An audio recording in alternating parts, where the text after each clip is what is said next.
Realistic چیزیں لے کر آ رہا ہے، جیسے اخبار آ رہا ہے، مینو کارڈ، ڈرائنگ وغیرہ لے کر آ رہا ہے، تو ایسی چیزیں کیا ہوں گی، وہ طلباء میں آگاہی پیدا کرتا ہے، اپنی تدریس کو زیادہ حقیقی اور سود مند بنانے کے لیے وہ مستند مواد کا استعمال کرتا ہے، وہ اپنے طلباء کو کئی زبانیں سکھانے کی کوشش کرتا ہے، وہ اصل زندگی کے حالات میں اپنے طلباء کو انگریزی سکھانا چاہتا ہے۔ تو اس طریقے سے اس سوال کا جو صحیح جواب ہو جائے گا وہ ہو جائے گا سوال نمبر 111 کا دوسرا آپشن، اپنی تدریس کو زیادہ حقیقی اور سودمند بنانے کے لیے وہ مستند مواد کا استعمال کرتا ہے۔ تو اس طریقے سے 111 کا آپشن نمبر بی ہو جائے گا۔ بڑھتے ہیں اگلے سوال کی طرف۔ 112 نمبر میں، زبان کی کلاس میں طلباء استاذ کی نگرانی و رہنمائی میں مختلف گروپ بناتے ہیں اور دیے ہوئے موضوع پر ایک اشتہار تیار کرتے ہیں، اس طرح کی زبان کی آموزش کو کیا کہا جاتا ہے؟ اس میں آپشن دیا ہوا ہے رہنمائی اور کاؤنسلنگ، شراکتی آموزش، مسابقت اور رقابت، زبان کا کھیل۔ تو دیکھیے رہنمائی کی تو بات تو کہیں نہیں جا رہی ہے، تو یہ بھی نہیں ہوگا، مسابقت اور رقابت یہ بھی نہیں ہو رہا ہے، تو اس طریقے سے زیادہ تفصیل نہ کرتے ہوئے اس سوال کا جو صحیح جواب ہو جائے گا وہ ہو جائے گا دوسرا، یعنی شراکتی آموزش، یعنی مل جل کر کے وہ کام کو کر رہے ہیں۔ بڑھتے ہیں اگلے سوال کی طرف۔ اگلا سوال ہے کہ زبان کی آموزش کے کس مکتب فکر کا ماننا ہے کہ زبان چاہے لفظی ہو یا غیر لفظی یہ عادت کے تشکیلی عمل سے انجام پاتی ہے، یعنی سوال میں عام لفظوں میں یہی کہہ رہا ہے کہ زبان کسی بھی انداز میں ہو، لفظی ہو غیر لفظی ہو، یہ انسان کے بیہیویئر کے ذریعے سے عمل میں آتی ہے، اسی طریقے سے وہ پنپتی ہے۔ تو اس کا جو صحیح جواب ہو جائے گا بیہیویئرسٹ کی بات کر رہا ہے تو کرداریت پسند، یعنی 113 کا آپشن نمبر 3 یہ آپ کا صحیح ہو جائے گا۔ بڑھتے ہیں سوال نمبر 114 کی طرف۔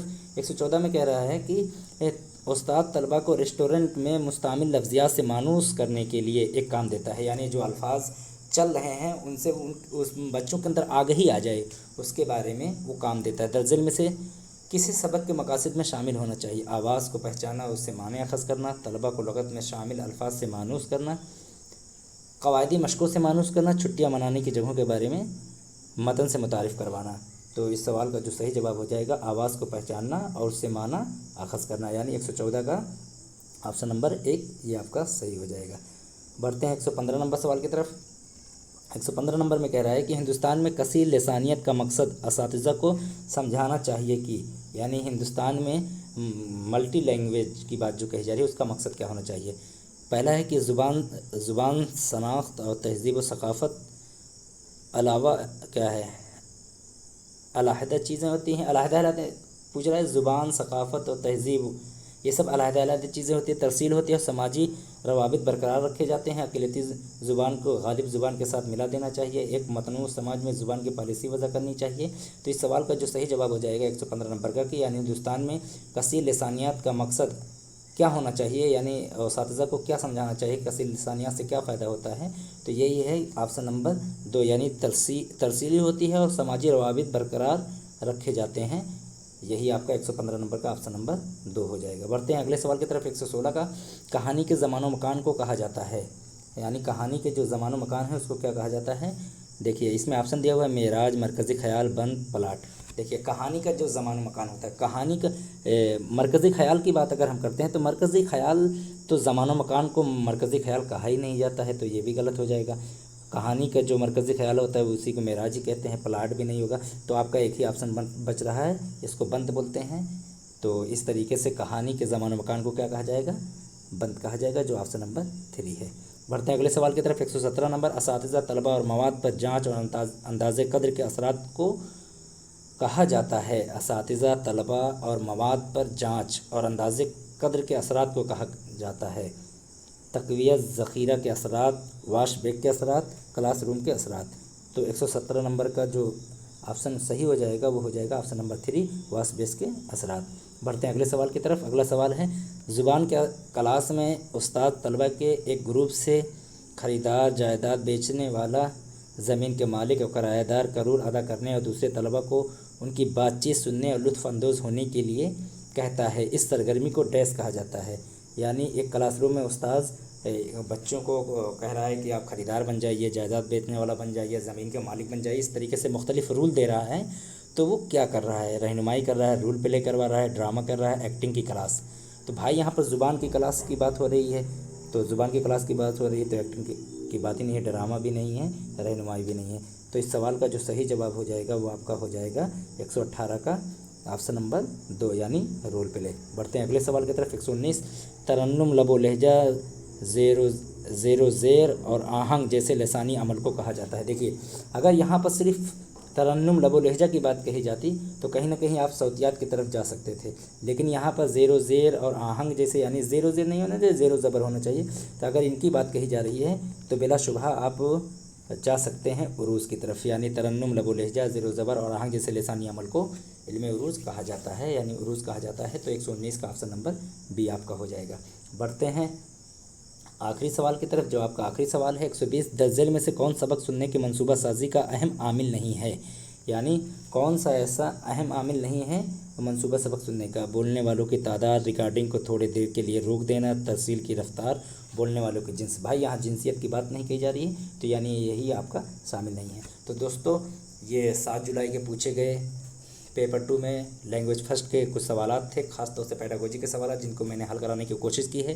میں آپ لوگوں کو تاکید کے ساتھ یہ بتا رہا ہوں، یہ جو جوابات میں نے بتائے ہیں یہ آفیشیل آنسر کی نہیں ہیں، اس میں ترمیم رد و بدل بھی کی جا سکتی ہے، لیکن مجھے جہاں تک مناسب جواب لگا میں آپ کے سامنے پیش کیا ہے۔